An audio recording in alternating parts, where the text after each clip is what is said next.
Up 100 City goals, that of course, surely it'll be a matter of when and not if. The final score on what was a very entertaining first half, not quite as entertaining in the second, but certainly City are 4 wins out of 4. City 2, Brentford 1. Well, let's go back to the studio where Tash and Paul are alongside Kevin. Full time here at the Etihad Stadium, and it is finished as the first half finished. Manchester City 2, Brentford 1. My name is Cel Spellman. We are live from the Etihad Stadium, and my goodness, can anyone stop that man? Erling Haaland with another 2 goals, all coming in the first half to secure another 3 points. So that continues our perfect start to the Premier League season. I mean, Tash, we were speaking about him before the game. We were speaking about him at half-time, and we can't not speak about him now. He's a tour de force in imperious form, and as he said himself, it's frightening because he only wants to get better. Yeah, I think, we all understand the week that he's had, and I think you could see emotionally it's taken a bit of a toll on him today, and he looks quite emotional after the game, and probably now letting it sink in a little bit what's happened and what's happened to him and his family. And I think he probably, the footballer in him is probably happy with the 3 points. Yeah. But the scoring machine's probably not happy with not getting a hat-trick. I mean, he's not getting a hat-trick, but one man who I think was key to that not happening, we have to give a special mention to Flecken in net for Brentford, who I think denied him. Well, there were 2 that almost definitely felt like absolute goals, but probably 5 or 6 other chances there in the second half. Brilliant performance from Flecken in goal. Yeah, I think Brentford as a whole were fantastic today. Yeah. When you come to the Etihad and you want to try and get anything out of the game, your goalkeeper's going to have to play well. And he was outstanding today, Flecken. Made lots of good saves. I'm not sure Erling will be that happy with him because it stopped him getting another hat-trick. But second half was much, much better though. We played much higher up the pitch. We didn't let Brentford play through the lines. We got a press. We were saying, Tash, as we were watching it, the press was so much better. Yeah. Kevin was going up alongside Erling. The wide players were pushing on to push their wing backs back, and it allowed us to then win the ball back in their half. Where in the first half there were too many gaps in the middle of the park for them to play through. So we talk about how good City are with the ball and all the technicians we've got. People don't realise how good we can be without the ball as well, and we literally be squeezed the life out of them second half and didn't give them very much at all.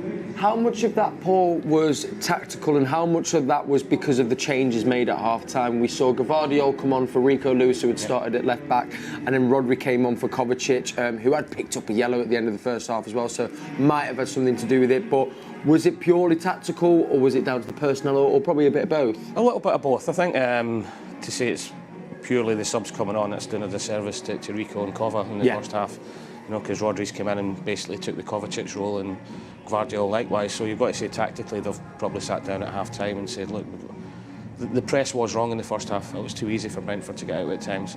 Erling was trying to chase his 3 centre-backs down his own, whereas the 2 wide players have got to tuck in and help him out a little bit. Sometimes Kevin was pushing on forward to help him out, with the wide players playing in between the 2 wide centre halves and stopping the ball getting to the wing backs as well, and Brentford really struggled to try and play out then. So tactically at half time, looks as if they've sat down, sorted it out, and really got in the front foot and pressed them. Yeah, if you've ever watched any of the Manchester City docs or behind the scenes stuff, we do know that when City might need a little answer or a change, one man who's always got it is Pep Guardiola, and we saw that there in the second half.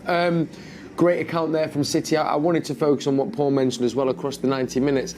I've not seen a team come and bring a game to Man City like that at the Etihad for a while. The last time we were beaten at the Etihad was by Brentford, I think in that 2 or 3-1 win to them. And they came very close as well here, nearly went a couple goals ahead in the first half. A great account from Thomas Frank and his team.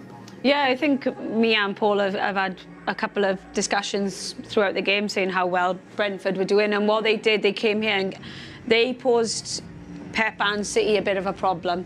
Yeah. And I'm unsure whether City have come up against that type of team that have come with that much bravado with a problem. I think what would be disappointing for Thomas Frank's team is that they didn't capitalise when they should have. They had a couple of chances before they, even after they had scored. I think there was one in the back post when Edson saved it on the line. those from Collins, and I think those little things that's probably the next level up from Brentford, is putting the game to City, but then also capitalising on the chances that they created. And not many teams get chances like that against City. No, not at all. So you've got to take them, and that's the difference. I think that's the next level. The step may be a bit too far, or the next step that they might take. I'm unsure. One man who can take them chances, Erling Haaland. Let's run through and recap the 2 goals, because we were 1-0 down after 30 seconds. It was a bit messy, as you said, on City's part, straight from kick-off. But then after weathering the storm, the first goal, lovely, well worked, and a great finish, Paul. It wasn't the little ricochet with a Kev. Kev will probably claim another assist on that one. I hope for my fantasy he claims it. Yeah. And then the ball's landed Cel, and we spoke about it at half-time. That's not luck that he's in the right place at the right time, and the finish was instinctive. And if you ask Erling if he had time to think about what he was going to do in that moment, he'll probably say no. The ball just came to him. He's no back lift, right foot, before you notice, in the back of the net. And that comes through hours and hours, and Tash mentioned at half-time, as a repetition. Yeah. He'll do that 10, 20, 30, 40, 50 times a week after training, in training. So the benefit of that is you reap your rewards when you're out there on the pitch and the ball comes to you, bang, hit it, and it's in the back of the net before you know it.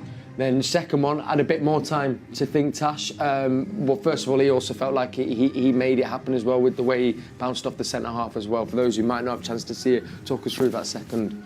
Yeah, again, it's Edison's range of passing. I think it's we always say how Edison can play outfield. I think it was a great display from him today of his different ranges of passes that he could do. But not only does he put it in the right areas, it's literally like on sixpence. Yeah, on the button. It's literally to inch perfect where they want the ball, whether that be in front of them, at them, so they can control it. There's little details like that again, he probably works so hard on. So yeah, ball from him, and I think Pinnock tried to be a little bit clever, as Paul was saying, and I think Erling just read his body shape and the timing of what he was trying to do, allows the ball to roll across, and then he's one-on-one. And we've said before, some strikers sometimes have too much time. But for him, I think what he's really good at, he adds a lot of disguise into his shots. So he disguises a shot, whether he uses his body to shape one way to go the other way, whether he uses his eyes to disguise whether he's going one side or the other. And that's the thing with the top-level strikers. Goalkeepers can't guess. Yes, yeah. So it's whether Erling's waiting for the goalkeeper to do whatever. And what he does is, as he comes out, body shape shows as he's going to go near post and low, and then he just chips over. So the goalkeeper's already gone down, and it was just... what do they call it? Route 1 football. Yeah, route. So you can do it. Long ball football. Harking it back. Also, Paul, you touched upon something, but it was something I just wanted to mention as well. We talked about the range of finishes that he's got. We talked about as well, how hard he's working off the ball. But the instinctual side of it, and you'll know as a striker, is that, because sometimes you think, has he come up with it in the moment? But actually what it seems to feel is that he knows what he's going to do before the ball already gets there. And what I love is the touch before whatever shot he pulls up, sets himself up perfectly to do what he wants to do with it. It's the touch before the shot that I love that he has. But it's the touch that sets him up, Kel, 9 times out of 10. He gives himself so many different eventualities about what the finish is going to be. Yeah. So his touch out his feet, he can slide it, he can strike it across the keeper, or he can dink it, as we're seeing it.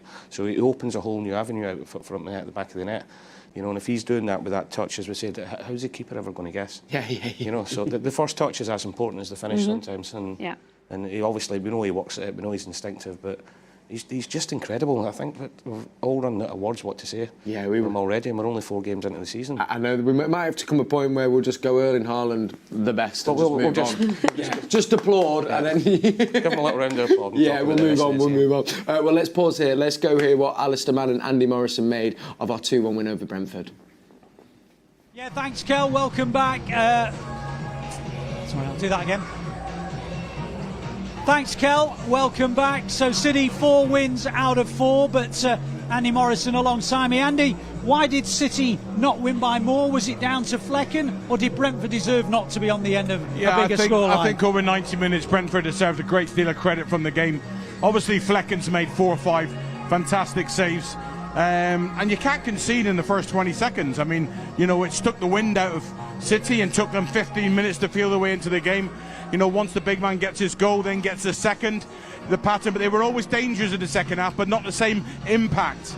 I think Wissu with the injury, just stifled their play on the turnover of possession, because them two were very, very good, Ali. But the result. What do you think City did well? Resilience.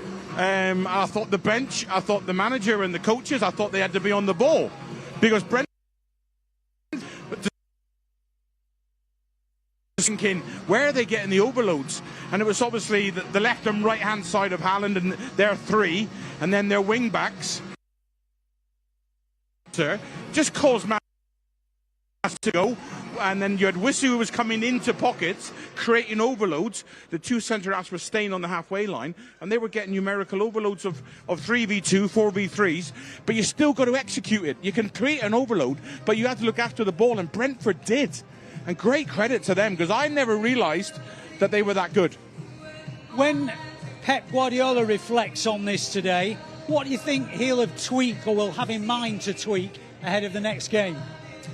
Well, if it's a Brentford in that system again, I mean, listen, he'll go away and he'll look at why they caused so many problems. And there was many factors to go along with that, but, he's a perfectionist. And if that arises again where they play with a 5 and they have them overloads and creates problems, the second half it was very good. I think that was down to a bit of Brentford fatigue as well, because they'd worked so hard. And City just wear you down, Ali. Right to left, left to right, they probe. And it's hard to keep going for 90 minutes. But he'll take a lot. You're learning all the time. And what it says to me as well is year on year, Ali, when we've been working together, we've seen the standard.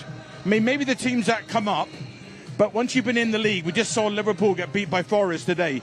And every team are improving. I'm looking down at the analysis. Brentford, the 6 analysis there with the computers are all going in at half-time. The game has moved on. So set up with the infrastructure behind to come and compete now against Man City. Well, of course, now our attention turns to Inter Milan on Wednesday. Of course, the only time City have ever met Inter Milan previously was that final in Istanbul when you were alongside me. Talking about challenges, what do you anticipate from Inter? Well, obviously, it's a game the first time since, when there's old... I'm sure they'll be wanting to get one over on City. But, you'll know the stats better than me what we are, Champions League at home. We're formidable. And it's not just, unbeaten, it's victories. And we're incredibly difficult to play here in an evening, especially when the atmosphere is right. When the grass wet, the atmosphere, the fans.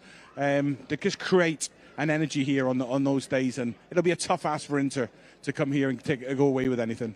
And what do you think of this new format? 8 teams, 4 at home, 4 away. We won't be meeting Inter for a second time, unless, of course, we draw them later on in the competition. What do you make of the new format? Well, they're always trying to freshen things up, aren't they, to try and create a bit more interest. And, I think after this Champions League is complete, we'll be able to look back then and look at it, how it's affected. Because it's quite hard to get your head around that. It's only one leg and 8 different fixtures, 7 different fixtures. And...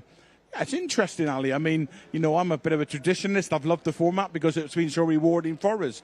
But it's a game of football against an opposition that we need to win. And collectively, one game at a time, hopefully that brings you to the final eventually. OK, they're the thoughts of Andy Morrison. So City against Inter next on Wednesday. Game against Arsenal next Sunday. It's a big week for the Blues. And they go into it 4 wins from 4. Back to you, Kel. Thank you, Alistair Mann, and thank you, Andy Morrison, as well. Look forward to seeing you on Wednesday. Now, before we do our own look ahead to the Champions League here in the studio, want to talk to you because we have got the brand new EA Sports FC 25 coming out, and our players' ratings have officially been revealed. So to celebrate, we're going to have a little game here in the studio, play along at home as well. I'm going to be asking you to who do we think out of our team has the highest rating around these attributes. So first one is pace. Who do we think in the Man City team is the highest pace on the new EA Sports FC 25? It's got to be Kyle. Please then, Kyle. I'll go Doku. Tash, well played, Doku. Yes, I fixed this game. I seen the Instagram last week. Doku with 92 pace. Next up, shooting. Big man. The big man. Yeah. The big man. The big You surprised to hear it's not? No, it is. Of course, it's Erling Haaland also with 92 on shooting. Passing. De Bruyne. Maybe. Spot on. Kevin De Bruyne with 94 is our best passer in the game. What about dribbling? That's a sneaky one. I reckon it's got to be like Foden or Grealish. Foden or Grealish? Or maybe Doku. Doku. I'm thinking Doku. You saying Doku? Actually, no, I'm not. What are you saying? Should we just name everyone? Yeah, Phil. You're going to go Phil. It's actually gone to Bernardo for dribbling. Yeah. Bernardo's got the highest rating in dribbling with 92. Defending. Ruben. Ruben Diaz, nice. Yeah, nice, Tash. Thanks. And who has got the highest physical attribute? Bernardo Silva. It's actually Erling Haaland. Ah. There we go. Close. Close. Only a foot difference. And this is actually quite a good one. Which of our players has been the most improved? So whose rating has gone up the most from last season? See, it's quite harsh because now we're saying that they were bad. No, not necessarily. Just like, they've Rico. Ding ding, spot on. 73 to 76, Rico Lewis most. Nicely done. Very seals of approval here in the studio, by the way. They're all very happy there Do in we the gallery. win some new kit? Yeah, them. there we go. Yeah. There you go. Tash, we're going to get that. We'll get you a shirt sorted. Thanks, Callum. Right, let's take a look then, because I'm going to be back with you on Wednesday night, and you know what that means is because our Champions League campaign begins. First game is against Inter Milan here at the Etihad Stadium. My goodness, we know that the Etihad is rocking on a Champions League night under the lights. Paul, we just asked Andy Morrison there, are you excited by the new format? It's different. I'm a little bit landy. I'm a little bit more old school, the home and away. But what it does do, it gives not lesser teams, that's been disrespectful, gives them a better opportunity to qualify for the next stages. You know, and for the fans, it allows them to go to places that they've not been before. I know a lot of the City fans, a lot of my friends are looking forward to going to Bratislava, for instance, and a different away trip that they always like to go on. So it's going to be interesting, it's going to be exciting, but it's going to be hard to get your head around not playing the same team home and away. Yeah, it will be. I mean, we can. I don't know if we can bring up our fixtures as well, but there's some cracking fixtures in there. I mean, including PSG, Juve, and Inter. I mean, they're standouts. I mean, they're almost knockout games in themselves. How did you feel when you saw City's draw, Tash, of our 8 fixtures? Obviously, we know we've got the capability, to win the competition, but with the new format, how do you fancy your chances? Yeah, I think probably coming up against Inter Milan is probably a bit early. I think. Agreed. Usually that would have been after the group stage kind of game. So to face that type of team, now straight away is the first game. I think it's probably quite a tough one. I think I know we obviously are all confident about City and doing well, but it's only going to take. If today hadn't gone well, it could have taken a couple of injuries, and then we're looking at Tuesday or Wednesday being like, this is really difficult. Yes. So I think he's going to need to make changes. But yeah, tough game. But I'm pretty confident, but it's nothing like putting yourself in the deep end, playing a tough opponent straight away, is it? No, I mean, Paul, I think we said it before the game, but I'm sure there was a shot of it. I think I looked down to the warm-up line, and it was, Bernardo, Ruben, Rodri, Doku, Phil Foden, Nunes. You're kind of looking, probably all 6 of them could probably be starting on Wednesday night, which we probably might see. Do you reckon, Paul? Probably will. Yeah. But Inter Milan, it's going to be, the atmosphere is going to be absolutely rocking. It is. And European nights here, and the last time we played Inter Milan was that famous night in Istanbul in the Champions League, which was one of the best nights in the club's history. So it's going to be tough. And like Tash says, when you think Inter Milan, PSG, and then Juve, that could be the last 16 quarter-final and semi-final in previous years gone. But look what a moment that was. Such a nervous night that night. Such a great night at the same time. And you know, that night, that game, Rodri will go down in history for the club because of it. There's an amazing interview to any City fans that is well worth checking out with Rodri, all about kind of his growing up, also kind of his footballing journey, but there's an amazing passage that he talks through what was going through his mind right up to that He was moment. visualising it before he before it happened. Yeah. And he also said as well that there was just something in him. He said usually he'd always wait at the edge of the box, but for some reason he said that he just felt a need to go in. And then initially I think he was saying, obviously you're thinking rifle it, and then just a voice spoke before he hit and said no, just place it. And there it is. But it's a cracking little read. Also, Paul, I did want to mention, obviously, one of the CFG's sister clubs who had an amazing La Liga campaign in Girona. Yeah. They're also going to be in there, which is fantastic to see, and amazing to see the project that the CFG have done there and built. It is, and they're producing players and coaches in Girona, as they are with all the sister clubs around the world, and it's fantastic. And we're seeing Savinho being absolutely fantastic, coming in at such a young age as well. So the whole club, the whole corporation's on a different level to anybody else.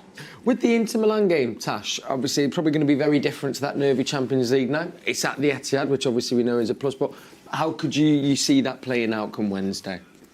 I think City, I think it's really difficult to tell because, again, you probably set yourself up to play against these later on after playing a couple of group stages. It's so early into the season as well. Yeah, and I think, so for them, I think it's going to be really hard to be able to say what type of City's going to turn up, but I think City's got more momentum behind them than what Inter Milan have had in their games and performances, so I think Pep will definitely change the system, because I think they play a similar system to what Brentford did today. Yes. So whether Pep will take what the positives were out of this performance today, try and implement that, but I think we'll see a change in personnel. I think you might see the likes of Foden or Bernardo Silva coming in pockets and then playing with a one-sitter rather than two today. Yes. We'd play with one and then two either side as 2 10s. Nice. And I guess as well now, this is where, because we start playing games every 3 days, is you need then the whole squad to start getting up to rhythm. I think Andy Morrison said in commentary, you could feel Walker starting that half, you could tell maybe he hadn't had that game time and suddenly he's had his full first 90 minutes.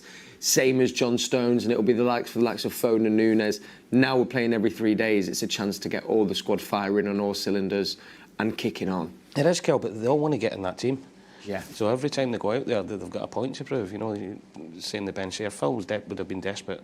Doku's sitting looking at that and thinking, oh, Jack's done well, Savino's done well. If I come in on Wednesday night, I'm going to have to perform because I want to play against Arsenal. Yeah. Follow me. Nunes if he gets his chance, Rodri coming on, Rico coming on off at half time, Kyle getting 90 minutes. They all want Jack.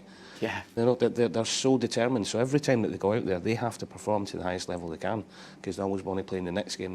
And the ones that come in on Wednesday night, and I'm sure there will be changes, they'll be going in there with a point thinking, we've got Arsenal on Sunday as well. So I'm going to perform to my maximum to do it, and it keeps them all on their toes. It really does. Well, there we have it. I mean, what a massive week of football we have coming up. So Inter Milan to kick off our Champions League campaign, and then the big game on Sunday against Arsenal. Remember, that is sold out, but if you want tickets, enter the prize draw at City in the Community. There are 2 tickets there, I think, available. So make sure you get into that draw for a chance to come join us at the Etihad. But I'll be back with you on Wednesday night, and myself and Tash will be with you on Sunday for our women's fixture against Arsenal. Then I'll stick with you as well for that men's game. But now all roads lead to welcoming Inter Milan to the Etihad Stadium. Make sure you do join us for that. Thank you to Paul, thank you to Tash, and as always, thank you to you for watching. Have a lovely evening and a great weekend, and I'll see you on Wednesday. Good night.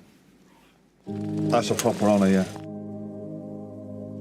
In this town, once you're blue or a red, that's it. That's the end of it. Why did you do it to yourselves? You just get born with it, didn't you? The first game I went to was at home to Newcastle. We beat Newcastle 4 or 5-1. And then when we moved to Burnage, the bedroom that me and Liam had, out the bedroom you could see the floodlights from Main Road in the distance. When we were teenagers, we would walk to the match, And then it wasn't that long after that you couldn't go to the match because we became famous and all that kind of thing. I remember when we became famous and sitting in the main stand for the first time and thinking, oh, this is what it's like over here. I'd never been over there. I'd only ever been on the Kippax.